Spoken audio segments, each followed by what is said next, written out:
Jax Quinn's ship touched down on the glossy landing platform of Valaris 9, a stark metallic outpost standing defiantly in the middle of an inhospitable, neon-hued desert. In the heart of the research sector, alien structures loomed, their towering forms wrapped in panels of humming tech. The air crackled with energy fields and emitted an almost imperceptible hum of latent power, the kind of place where the galaxy's most dangerous discoveries were made. Valaris 9 was no ordinary planet. It was an artificial Deathworld, a controlled experiment run by some of the galaxy's finest minds. Its primary purpose, to study extreme environmental hazards and develop biological and technological defenses for life forms across the Union. The Valari, an advanced species of bioluminescent, willowy beings with translucent skin, had made Valaris 9 their project and home, becoming both its creators and caretakers. Each Valari wore robes that glowed softly, their colors shifting to mirror the lights of the facility, and their eyes glinted like stars. As Jax exited his ship, a figure moved gracefully toward him, gliding rather than walking. Dr. Volek, lead scientist on the Inhibitor Project, gave him a studied, intense look. She had been briefed on humans, though her experience was limited to theory and speculation. Earth was regarded as a dangerous anomaly in the Union, a place where species evolved not to thrive in harmony but to battle relentless forces of nature and environment. Deathworlders, the Valari called humans, and with good reason. Mr. Quinn, Volek said, her voice as fluid and echoing as a chime. You understand the risks, of course? Jax grinned, adjusting his collar and taking a moment to take in the strange alien landscape. I've survived Earth. What's a few fancy alien tricks? Volek's luminous eyes narrowed, glancing over his robust, sinewy frame. Unlike most species in the Union, humans carried a rugged physicality's dense bones, quick reflexes, a certain feral resilience. It made them unpredictable and, in many ways, primitive. Yet, despite her skepticism, Volek felt a sliver of excitement. The Valari had developed the living inhibitor as the ultimate test of life's limits, a field that theoretically shut down any biological organism's survival mechanisms. Follow me, she said, gesturing with a fluid arm. Jax fell into step beside her, scanning his surroundings with a mix of awe and wary interest. The hallways were lined with transparent panels that displayed glimpses into various lab chambers, each one more bizarre than the last, floating test organisms, crystalline structures, gaseous simulations, even miniature artificial ecosystems swirling in controlled chaos. Valaris 9 was a place where boundaries were pushed and broken daily. They soon arrived in a large observation chamber, surrounded by a group of Valari scientists, their robes shimmering in anticipation. In the center of the room stood the living inhibitor field, a shimmering, translucent wall that seemed to pulse with a life of its own. It emitted a slight hum, a constant throb like a heartbeat, its energy visibly shifting and bending the air around it. Jax examined it with interest. Doesn't look so bad. Dr. Volek nodded, though her glowing features took on a hint of severity. The inhibitor was designed to halt any biological life functions. All organisms, no matter their adaptations, disintegrate within moments of entering. Jax cocked an eyebrow, unaffected. There's a first time for everything, right? The scientists murmured softly, exchanging skeptical glances.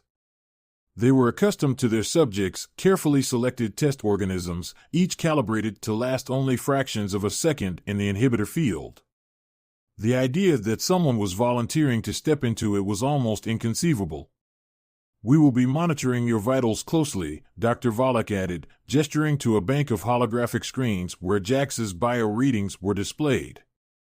Pulse, oxygen levels, neural activity all flashed in real time, preparing to capture any anomaly.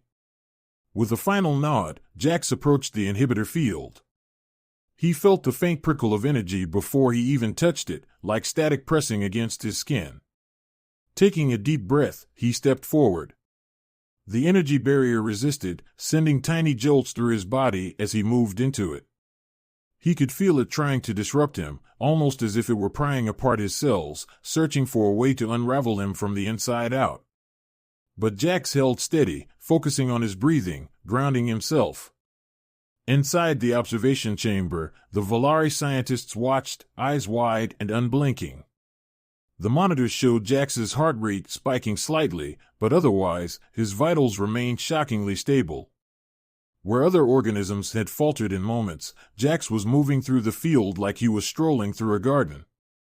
The prickling sensation grew sharper, almost painful, but Jax gritted his teeth, tapping into the resilience that generations on Earth had honed into his DNA.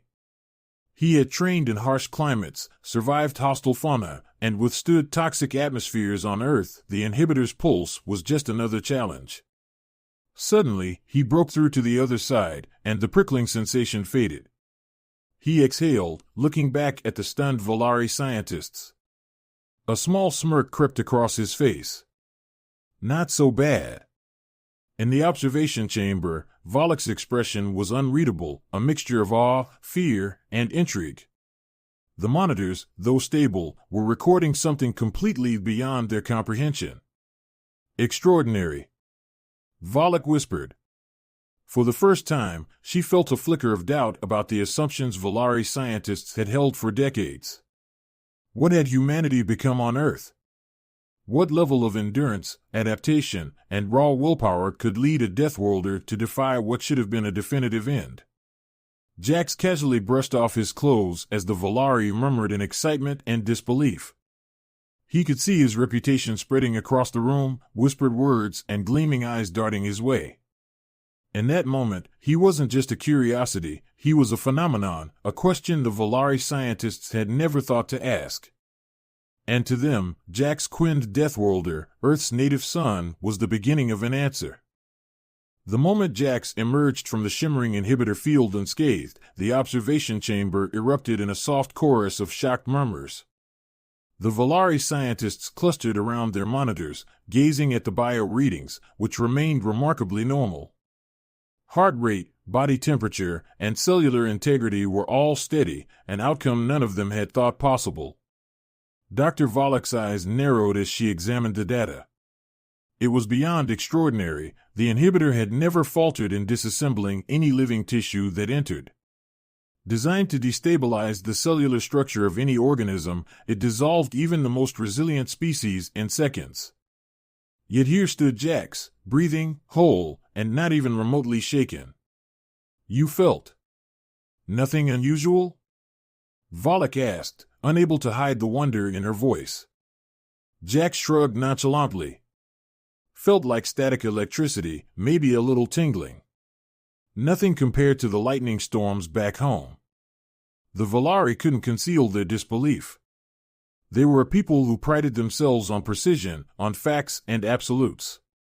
The inhibitor was an absolute, a wall of energy that stripped organisms to their molecular components. Their experiments on other species had been meticulous, yielding consistent results that reinforced their theories on biological vulnerability. But here was Jax, defying the laws they thought immutable. Mr. Quinn, Volok said, leaning forward, her gaze intense, you're unlike anything we've ever studied. We designed the inhibitor as a precautionary measure to establish the limits of biological resilience. To see a living being pass through it unharmed, this is transformative.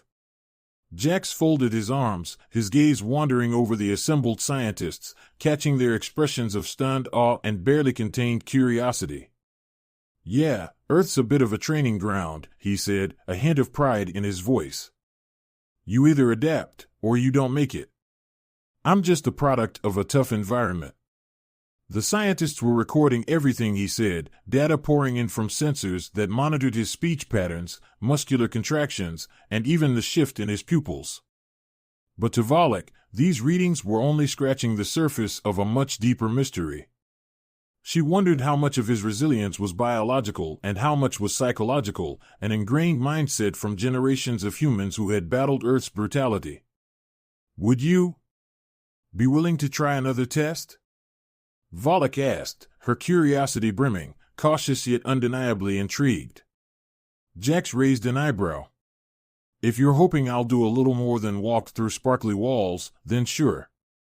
I didn't come all this way for a stroll. Dr. Volek's bioluminescent skin flushed with a brighter hue, her species equivalent of a smile. She gestured toward a door at the far end of the chamber, one that led to an array of controlled environments meant to simulate extreme conditions. "Follow me," she said, leading him to a corridor lined with chambers, each containing a unique survival scenario designed to push any life form to its limits.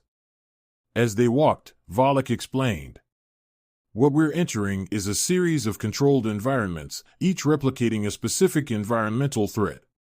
They range from high radiation fields to intense gravitational forces, from toxic gases to intense thermal fluctuations. Each chamber is a different test, each one theoretically fatal." Jax grinned, excitement sparking in his eyes. "Sounds like a fun challenge. What's first?" They stopped in front of a heavy, sealed door marked with symbols warning of high radiation. Beyond it, the walls gleamed with a strange, violet hue, a radiation chamber. Inside, fields of ionizing particles filled the air, enough to break down cellular structures within moments. Volari and other Union species could only withstand it for seconds, even with heavy shielding. Jax stepped up to the threshold as the door slid open, emitting a faint hum. He looked over at Volek, who seemed on the edge of protesting, of warning him of the danger, but Jax's unwavering expression silenced her. He took a deep breath and walked inside. The radiation felt like a prickling sensation at first, then began to intensify, like sharp needles dancing along his skin. Jax could feel the energy saturating his body, his cells forced to adapt as the exposure increased. But to his surprise, it didn't faze him as much as he'd expected. His body seemed to adjust, regulating itself in response to the radiation, flushing out damaged cells faster than the radiation could affect him. It was a survival mechanism honed through generations of adaptation to Earth's own radiation zones, volcanic fields, and other hazards. Minutes passed. The Volari observed from outside the chamber, Volek's mouth slightly agape as Jax endured the exposure longer than any species they'd ever tested. Eventually, Jax raised his hand in a signal, and the radiation ceased. The door slid open, and he emerged, skin flushed but otherwise unharmed. He smirked at the Volari's astonished expressions. "That all you got?" he teased. Behind her calm facade, Volek felt her mind reel. They tested this chamber with dozens of different species, each enduring for mere moments before showing signs of cellular breakdown. And yet, Jax hadn't just survived, he'd adapted in real time. Without another word, she led him to the next chamber, her curiosity now fully eclipsing her doubts. This room was filled with a thick, vaporous gas that clouded visibility. The sensors indicated the gas was a corrosive mixture, toxic even in small doses, capable of eroding lung tissue and skin on contact. It was designed to see how much exposure an organism could tolerate before vital systems began to shut down. Jax entered, and the gas swirled around him, its acidic bite scraping against his throat and sinuses. The first breath stung, a sharp burn that would have immobilized most species, but Jax held his ground. He slowed his breathing, taking shallow, measured breaths, instinctively minimizing his exposure to the gas. His eyes stung, but he kept them open, adjusting as his body grew accustomed to the toxic fumes. It was another Earth-taught reflex humans had long adapted to polluted environments, smoke from fires, volcanic ash clouds. Jax's body was already capable of processing poisons at levels that would stagger most species. Through the glass, the scientists watched, frozen in stunned silence as the gas failed to affect him.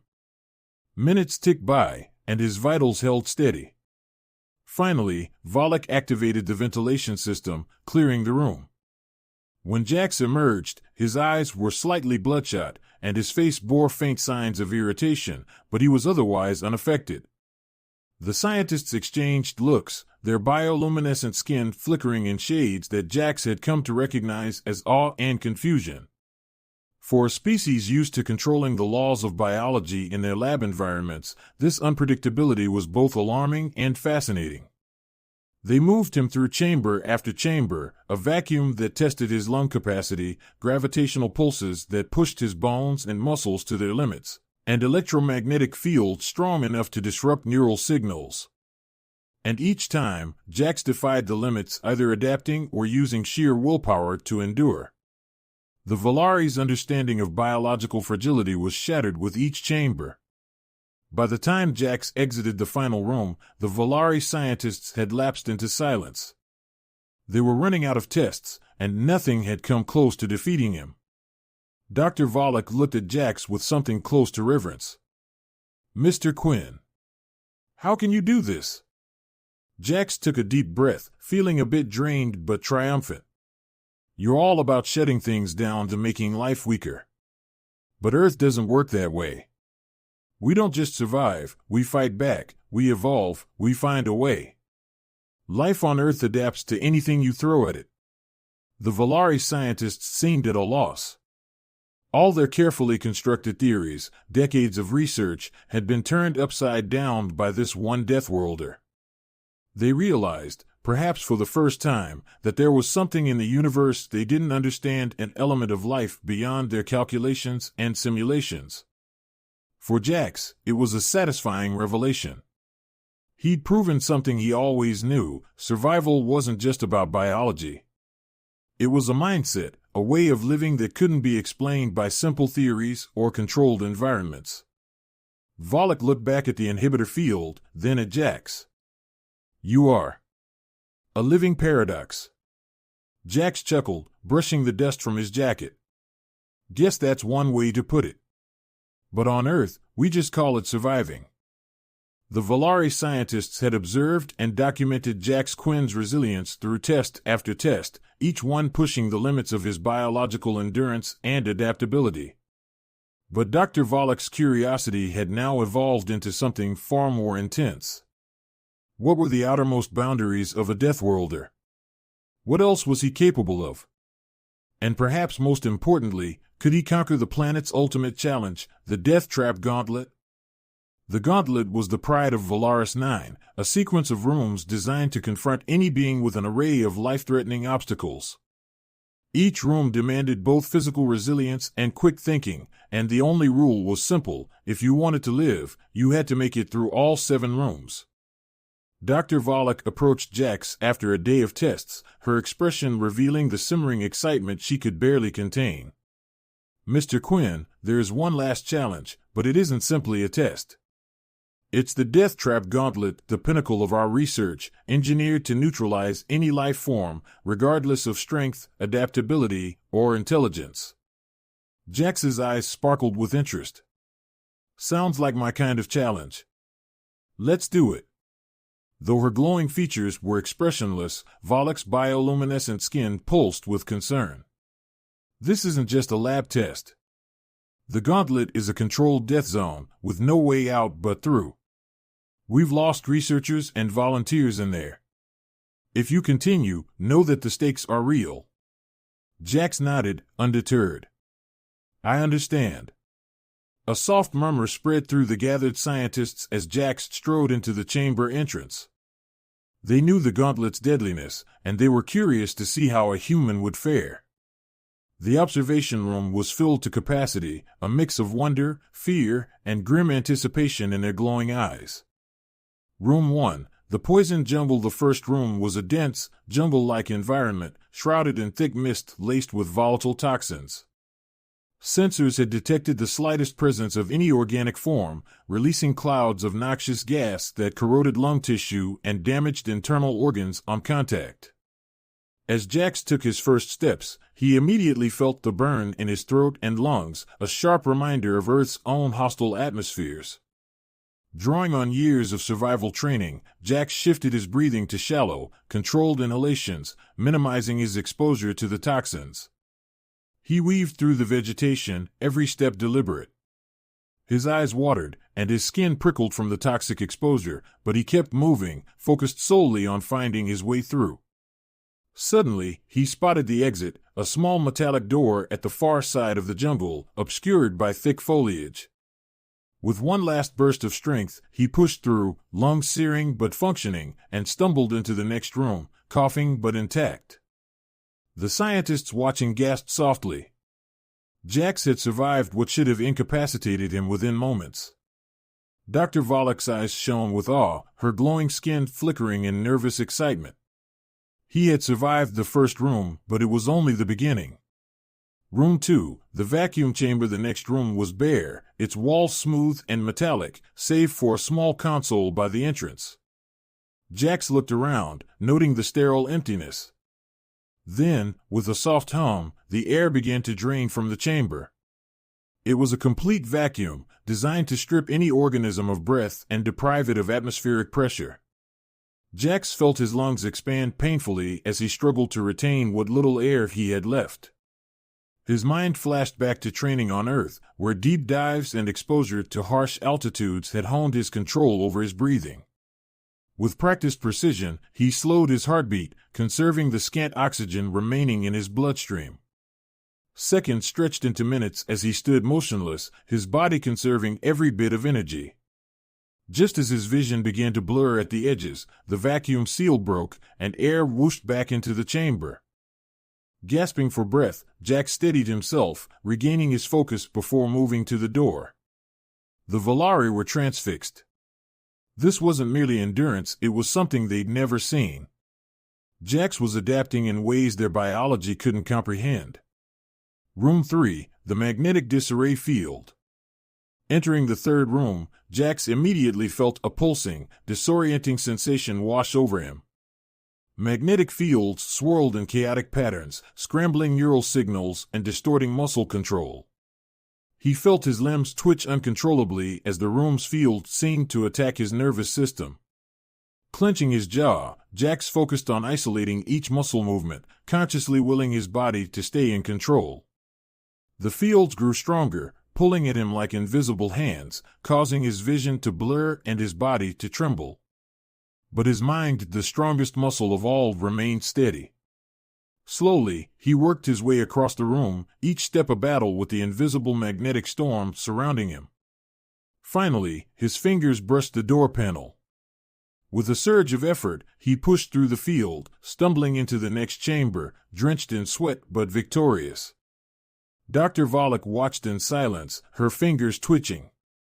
The gauntlet was designed to tear down the strongest life forms in the galaxy, but Jax was moving through it like a force of nature. He was rewriting the Volari's understanding of resilience. Room 4, the ice chamber.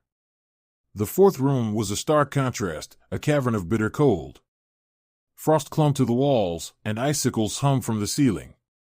Temperatures plummeted to sub-zero levels, beyond what most creatures could endure for more than a few minutes. The air was so cold that each breath felt like a knife slicing through Jax's lungs. Years of exposure to Earth's brutal winters had taught Jax how to regulate his body temperature, and he quickly dropped to his knees, conserving warmth. He moved slowly, bundling his limbs close, knowing that any sudden movement would accelerate heat loss. His breath was visible in thick clouds, and frost began to form on his eyebrows and lashes. Time slowed as he crawled toward the door, feeling his body temperature dropping. Just as he started to lose sensation in his fingers and toes, he reached the exit, using the last of his strength to push through the icy airlock. The Volari scientists were silent now, watching him in absolute shock. Not one of them had anticipated this level of endurance. Dr. Volok, in particular, felt a strange emotion welling within her. Was it fear? Admiration? A mix of both? Room 5, the gravitational crush. The fifth room was perhaps the deadliest. Jax entered, and the gravity in the room suddenly intensified, pressing down on him like an invisible hand. Volari scientists had calibrated this field to mimic the crushing forces found on gas-giant planets, forces that should snap bones and squeeze life from even the sturdiest of organisms. Jax felt his body sink, every joint and muscle straining under the weight. His vision blurred, and he gritted his teeth, feeling as if the room itself was trying to grind him into the ground. But Earth had its own crushing forces, oceans, mountains, and high-gravity zones where Jax had trained. Calling upon every ounce of strength, he fought to stay upright, forcing one foot forward, then another. His steps were agonizing, his bones creaking under the weight, but Jax pressed on. After what felt like an eternity, he staggered to the other side, collapsing against the door. When it finally slid open, he fell forward, feeling the normal gravity of the next room as a blessed relief. Room 6, the Plasma Inferno. The penultimate room was a sphere of roaring flames. Jets of plasma erupted from all directions, filling the room with intense, searing heat. The flames licked at Jax's skin, their heat far beyond what most life forms could withstand. Jax's mind flashed to Earth's deserts, the sunburnt wastelands and volcanic regions he'd endured. He took slow, careful steps, dodging jets of plasma and keeping his movements controlled to avoid triggering the automated flamethrowers in the room. His skin was singed, and he felt blisters forming, but his determination didn't waver. When he reached the exit, his skin was scorched, and his breaths came in labored gasps. The Volari scientists looked on, stunned. Jax had made it through 6 of the most deadly rooms in the galaxy, a feat thought impossible. Room 7, the Psionic Hall of Mirrors. The final chamber was one of psychological assault. Walls lined with reflective panels flashed images of Jax's deepest fears, his memories twisting into grotesque visions. The room was filled with a low-frequency hum that targeted his brain's emotional centers, attempting to break his resolve. But Jax steeled himself. He had faced real horrors on Earth: pain, loss, survival in the face of merciless nature. These visions were only shadows of what he had already endured. His mind anchored to one truth: he was Jax Quinn, a Deathworlder, born of Earth's relentless brutality. The door to freedom finally slid open, and Jax walked through, emerging battered but undefeated. In the observation chamber, Dr. Volek and her team were speechless, their expressions unreadable but their eyes filled with reverence. They'd witnessed a being who could not only endure but thrive under the harshest conditions they could conceive. Dr. Volek approached Jax, her voice trembling with awe. "You've done what no one else could. You've conquered the gauntlet. Tell me, Jax, how did you survive all that?" Jax gave a faint smile, his voice steady. "Because on Earth, survival isn't a choice, it's who we are." Jax Quinn had completed the gauntlet. Each trial had tested him to his very limits, leaving him bruised, burned, and exhausted but triumphant. The Volari scientists were left stunned, their meticulously constructed theories of biological resilience shattered. In the control room, silent awe had given way to whispered conversations, their bioluminescent skin flickering as they processed what they had just witnessed. Dr. Volek, the head scientist, could hardly believe her own findings. She had watched Jax endure physical extremes, biological stressors, and psychological trials that would have destroyed even the most resilient of beings from other planets. The Deathworlder from Earth had not only survived, but had done so with a raw tenacity they hadn't anticipated. As Jax sat on a bench in the debriefing chamber, catching his breath, Volek entered, her movements slow and deliberate, as if approaching some rare and dangerous artifact. She stared at Jax for a long moment, her normally calm eyes filled with an intensity he hadn't seen before. "Mr. Quinn," she said softly, her voice barely more than a whisper. "You have redefined the limits of our understanding. What you just accomplished. It changes everything." Jax chuckled, rubbing his bruised knuckles. "Guess Earth has its advantages. We're used to having the odds stacked against us." Volek sank onto a seat across from him, her glowing features reflecting her own sense of awe and, for the first time, humility. "Earth. We've always seen it as a place of chaos, a harsh world that breeds unpredictability. But I see now that it's more than that. It's a world that forces resilience in ways we can barely comprehend." She paused, searching for words to convey the depth of her thoughts. When we designed these challenges, we intended them as boundaries, ways to define what life could endure. But you, Jax, you moved through them as if they were simply part of your nature. Jax shrugged, still smiling. Earth's not a forgiving place. We're always adapting, finding ways to push back against whatever's trying to get us. If we didn't, well, we wouldn't be here. Volok nodded, her eyes unfocused as she processed his words. Her species had always understood survival as a matter of minimizing harm, avoiding danger, creating controlled environments to shield themselves from the galaxy's threats. But Jax's approach, embracing hardship, adapting to it head-on, was unlike anything they had known. In the days that followed, Volok arranged for Jax to stay at the Volari research facility as they conducted a series of medical and psychological examinations. They probed deeper into his biology, taking detailed scans of his muscular structure, bone density, cellular adaptability, and neural patterns. They found genetic markers indicating rapid response to toxins, highly efficient oxygen retention, and cellular structures more resistant to radiation than anything they had documented. But as the research progressed, Dr. Volok began to realize that Jax's resilience wasn't just biological. Every test, every scan, every experiment revealed the same pattern. Adaptability wasn't just a matter of body, it was a matter of mind. She requested long interviews with him, exploring his perspective, his worldview, his memories of life on Earth. She wanted to understand how he saw the world and how that mindset had shaped him. The discussions were intense, bordering on philosophical. Volok was fascinated by Jax's stories of Earth, the deadly fauna, the extreme weather, the unpredictable natural disasters. He told her about storms that tore cities apart, droughts that scorched the land, and winters that froze everything in their path.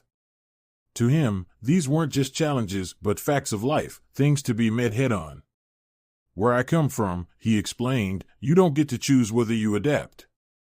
You just do. It's either that or you don't make it. And maybe that's why I could handle the gauntlet, because Earth doesn't give you the option to turn back. Volok was silent for a moment, absorbing his words. To the Volari, life was something to be preserved, safeguarded, and optimized within carefully controlled conditions. But to Jax, life was an endless confrontation with the unknown, a willingness to face and embrace adversity. Her thoughts began to shift as she pondered the implications. The Volari's approach to biology had always been about maintaining equilibrium, avoiding stressors, protecting and insulating life. But maybe there was another path, a way to harness hardship and build strength rather than sidestepping challenges. Your resilience, Volok said slowly, is not simply a matter of adaptation. It is a willingness to face what others would avoid. A strength in the face of suffering. We may have misunderstood the essence of life itself. Jax tilted his head, intrigued. You mean the Volari could learn to toughen up? Volok let out a soft laugh, a sound that echoed like a wind chime. Perhaps.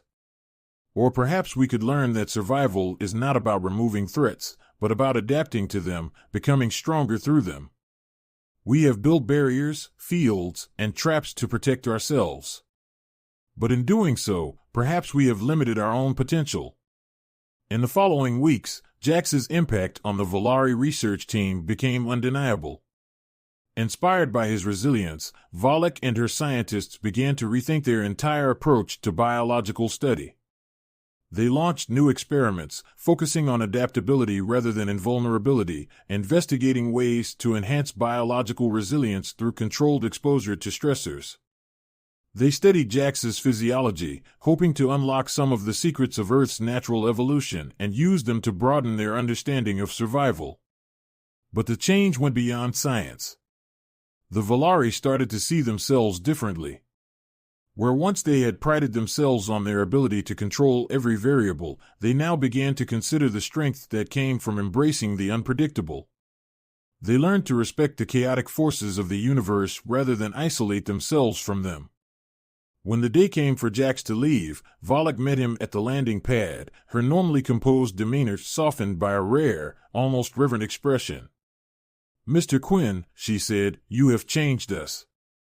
You've shown us that life's true strength is not in evading hardship, but in confronting it." Jax smiled, extending a hand. "It's been a pleasure. And call me Jax." She took his hand, her bioluminescent skin glowing warmly in response. "Jax, then. Thank you for challenging our assumptions. For showing us that there is more to life than safety." As he boarded his ship, Volok watched him with a mixture of respect and gratitude. Jax was more than an anomaly, more than a Deathworlder. He had been a catalyst, a force that had transformed the Valaris' understanding of themselves and their place in the universe. As Jax's ship lifted off, disappearing into the stars, Volok turned back toward the research facility. She had a newfound resolve to explore beyond the limits of Valari control, to seek out the very challenges they had once avoided. For the first time, she understood that survival was not about building barriers, but about meeting the universe head-on, just as Jax had taught them. And in that moment, Valaris 9 was no longer just a place of caution and restriction. It was a proving ground, a crucible for the kind of life that embraced danger, that adapted and thrived, even in the face of the unknown. Thanks to Jax Quinn, the Valari were no longer merely scientists. They were, in their own way, beginning to understand what it meant to be Deathworlders.